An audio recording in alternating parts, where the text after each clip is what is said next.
আসসালামু আলাইকুম প্রিয় দর্শক। সরকারি কর্মচারীরা তাদের পূর্ব ঘোষিত ডেট অনুযায়ী 16ই জানুয়ারি প্রেস ক্লাবের সামনে প্রতীকী অনশন তারা পালন করছে। এটা ফাইনাল।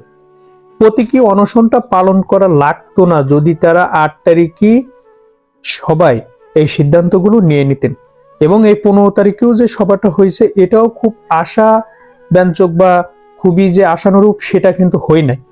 আগামী 21শে জানুয়ারি তাদের লাস্ট সভাটা হবে, মিটিংটা হবে। এই মিটিংয়ের উপরে অনেক কিছু নির্ভর করছে, এই সবার উপরে অনেক কিছু নির্ভর করছে। এখানে আলোচনার উপরে বাংলাদেশ সরকারি কর্মচারীরা আর কোনো কর্মসূচি দিবে কিনা বা পালন করবে কিনা এটার অনেক কিছু নির্ভর করছে। তবে তারা কিন্তু আজকে প্রতীকী অনশন থেকে একটা বার্তা স্পষ্ট দিয়েছেন। ওয়াজেদ আলী নামে একজন সদস্য এই বার্তাটা দিয়েছেন। বার্তাটা কি? যদি 31 জানুয়ারির ভিতরে নবম পে স্কেল আগামী 31 জানুয়ারি যদি নবম পে স্কেল বাস্তবায়ন করা না হয় বা গেজেট প্রকাশ করা না হয়, সেক্ষেত্রে সরকারি কর্মচারীরা তাদের 1 ফেব্রুয়ারি থেকে তাদের আরেকটা কর্মসূচি অলরেডি ঘোষণা করেছেন। আজকে প্রতীকী অনশন এই মঞ্চ থেকে 1 তারিখ থেকে তারা সকল রকমের কলম বিরতি রাখবে। কলম বিরতি বলতে আপনারা জানেন, মন্ত্রণালয়, অধিদপ্তর, পরিদপ্তর সমস্ত অফিসে অফিসিয়াল কাঠামোগত কাজগুলো করে থাকেন বিশেষ করে সরকারি 3য় এবং 4র্থ শ্রেণীর কর্মচারীরা।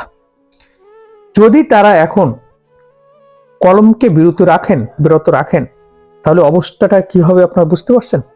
12 তারিখে নির্বাচন, এই সময় যদি এমন একটা কর্মসূচি হয় তাহলে প্রত্যেকটা অফিসের অবস্থা কি হবে এটা একবার ভেবে দেখুন।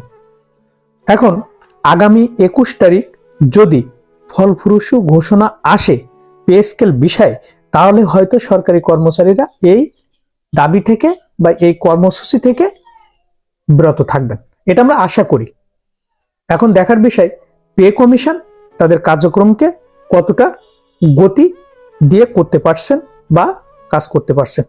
15 তারিখে যে গত 15 জানুয়ারি যে সভাটা বা মিটিংটা হলো, এইখানে এখনো সর্বনিম্ন বেতন এবং সর্বোচ্চ বেতন এটা এখনো ফিক্সড করতে পারে নাই এই পে কমিশন, এবং তারা কোনো রকম সংস্কার না করেই 20টা গ্রেড সংখ্যা রেখেই পে স্কেলের মতো 20টা গ্রেড সংখ্যা রেখেই মানে সংস্কার ছাড়াই কিন্তু এই গ্রেডটা তারা রাখতেছে। কিন্তু এখানে কিন্তু এই পে কমিশনের 2টা গ্রুপ ছিল যারা 14টা গ্রেড সংখ্যা এবং 16টা গ্রেড সংখ্যা রাখার পক্ষে ছিল। তাহলে 20টা গ্রেড কেন রাখলো 2 দলকে উপেক্ষা করে? এটারও কিন্তু সুস্পষ্ট কোনো ব্যাখ্যা এখনো পাওয়া যায়নি। হয়তো আমরা জানতে পারবো 21 তারিখে কি হয়। এই প্রতীকী অনশন কি মেসেজ দেয়? সরকারি কর্মচারীরা তাদের নিতান্তই মানে কি বলবো আর একেবারে শেষ পর্যায়ে এসে কিন্তু এই কর্মসূচিগুলো দিচ্ছে। তো এটা আসলে বাংলাদেশ সরকার বর্তমান এবং অন্তর্বর্তী সরকার যিনি আছেন উনি এটা বিষয়টাকে দেখবেন, অর্থ উপদেষ্টা দেখবেন। আমরা আশা করি সাথে সাথে পে কমিশনও এই বিষয়টা গুরুত্ব সহকারে দেখে বিবেচনা করে কার্যক্রম পরিচালনা করবেন বলে আমরা আশা করি, এবং 21 তারিখে আমরা একটা ফলপ্রসূ ঘোষণা পাবো বলে আমরা বিশ্বাস করি। তো দর্শক ভালো থাকবেন এবং আমাদের ভিডিওটি ভালো লাগলে অবশ্যই সাবস্ক্রাইব করবেন নতুন নতুন তথ্য পেতে। আসসালামু আলাইকুম।